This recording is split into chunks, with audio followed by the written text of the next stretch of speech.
വെളിച്ചെണ്ണ ചൂടായി എല്ലാം ഇട്ട് കൊടുക്കാം. ഉപ്പ്, മഞ്ഞൾ, കുരുമുളക് പൊടി, മുളക് പൊടി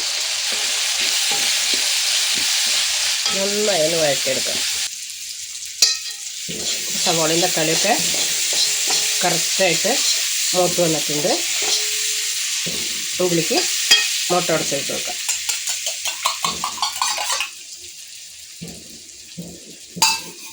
നന്നായി ചിക്കിയെടുക്കാം.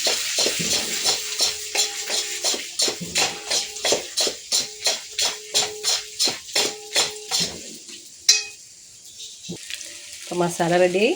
നമ്മുടെ പൊടിച്ച പൊറോട്ട ചേർത്ത് കൊടുക്കാം.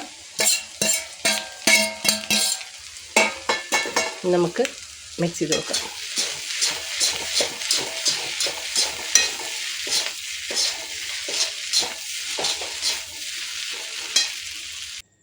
അപ്പോൾ കൊത്തു പൊറോട്ട റെഡിയായി.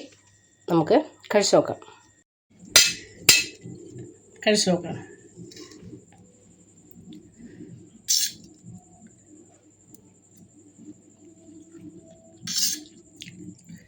നല്ല ചൂടുണ്ട് കേട്ടോ.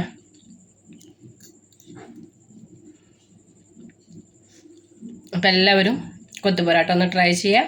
അപ്പോൾ വീഡിയോ ഇഷ്ടപ്പെട്ടാൽ ലൈക്ക് ചെയ്യുക, ഷെയർ ചെയ്യുക, സബ്സ്ക്രൈബ് ചെയ്യുക.